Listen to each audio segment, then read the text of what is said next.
पूज्य अतिथिगण, मेरे सहपाठियों एवं मेरी प्यारी बहनों, सभी को मेरा राम हरि। आज मेरे लिए बहुत ही खुशी का दिन है कि मुझे दोबारा श्रीमद् भगवद गीता के अमूल्य श्लोकों पर अपना विचार प्रकट करने का आपने अवसर दिया। मेरा नाम कुमारी भूमिका नाग है। मैं कक्षा 12वीं की छात्रा हूँ। मुझे अध्याय 2 गीता का सार से श्लोक 12वां एवं 25वां श्लोक दिया गया है, जिस पर मैं अपना विचार प्रकट कर रही हूँ। तो पहला श्लोक इस प्रकार है कि न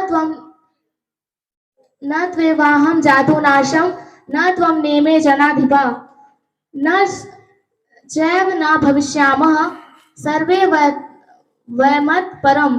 अर्थात ऐसा कभी नहीं हुआ है कि मैं न रहा हूं या तुम न रहे हो, या युद्ध भूमि पर उपस्थित ये राजागण न रहे हो, या ऐसा भी नहीं है कि भविष्य में हम लोग नहीं रहेंगे। जिसका तात्पर्य यह है कि वेदों, पुराणों एवं कठोपनिषदों एवं शाश्वत उपनिषदों में भी कहा गया है कि श्री भगवान असंख्य जीवों जो कर्म तथा कर्म फल के से अपने अपनी परिस्थितियों में अपनी परिस्थितियों के पालक हैं। वही भगवान अंश रूप में सभी जीवों के हृदय में वास करते हैं। जो वैदिक कठोपनिषद में एक श्लोक पर बताया गया है कि जो वैदिक ज्ञान भगवान श्री कृष्ण ने अर्जुन को दिया, वही ज्ञान मनुष्यों को भी दिया गया जो विद्वान होने का दावा तो करते हैं, किंतु उनके ज्ञान राशि शून्य होती है। श्री कृष्ण स्पष्टतः कहते हैं कि जो युद्ध भूमि में उपस्थित समस्त राजागण और वे स्वयं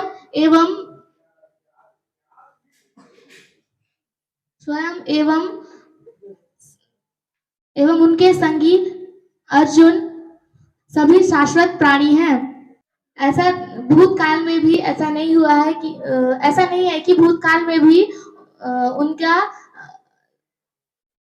वे अलग अलग उपस्थित ना रहे हो, या फिर भविष्य काल में भी वे शाश्वत प्राणी ना बने रहे हो। श्री कृष्ण जी मायावश्य नहीं थे। श्री कृष्ण जी कहते हैं कि भूतकाल तथा भविष्य काल में भी उनका अस्तित्व अक्षुण्ण बना रहेगा, निर्बाध ही उनका अस्तित्व हमेशा बना ही रहेगा। इसीलिए सामान्य एक व्यक्ति मनुष्यों के 4 अवगुणों के कारण मनुष्यों के 4 अवगुणों के कारण सुनने योग्य ज्ञान देने में असमर्थ रहता है। गीता इन सब साहित्यों से ऊपर है। गीता की तुलना संसार के समस्त संसारिक ग्रंथों से नहीं की जा सकती, क्योंकि गीता एक सर्वश्रेष्ठ ग्रंथ है। अभक्त द्वारा गीता के उपदेशों को नहीं समझा जा सकता, क्योंकि जिस प्रकार एक मधुमक्खी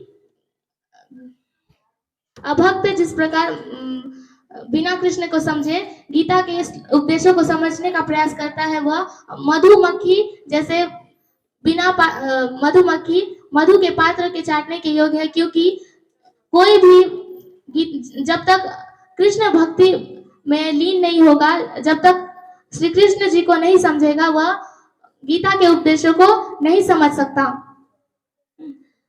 दूसरा श्लोक अध्याय 2 का ही 25वां श्लोक है, जो कि है अव्यक्तित्व अयम चिंत्यो अयम विकार्यो यमुच्यते तस्मात् देवं विदित्वेनम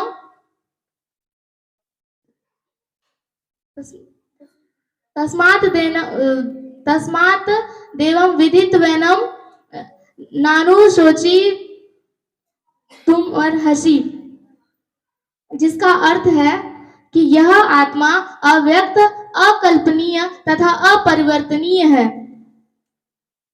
यह जानकर तुम्हें अपने नश्वर शरीर के अपने नाश होने वाले शरीर के लिए कभी शोक नहीं मनाना चाहिए, जिसका तात्पर्य यह है कि आत्मा अति सूक्ष्म है, जिसे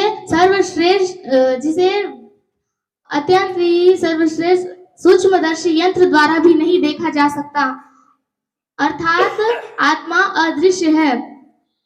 श्री कृष्ण जी यही बात बताते हैं कि आत्मा को समझने के लिए वेदाध्ययन ही एकमात्र साधन है। यदि और श्रुति के अलावा और वेदाध्ययन के अलावा कोई प्रयोग नहीं है जिससे हम आत्मा को समझे। वेदाध्ययन ही एकमात्र साधन है जिससे हम आत्मा को समझ सकते हैं। हमें कुछ बहुत सी चीजें प्रमाणों पर ही उस बात को मानना होता है। जैसे कि एक व्यक्ति अपनी माता के आधार पर अपने पिता के अस्तित्व को नहीं अस्वीकार नहीं कर सकता, उसी प्रकार वेदाध्ययन के द्वारा आत्मा की सिद्धि को हम अस्वीकार नहीं कर सकते। और हमें यह बात को मानना होगा कि आत्मा अतः कभी भी अपने नष्ट होने वाले शरीर के लिए शोक नहीं मनाना चाहिए। धन्यवाद। राम हरि। जय श्री कृष्ण।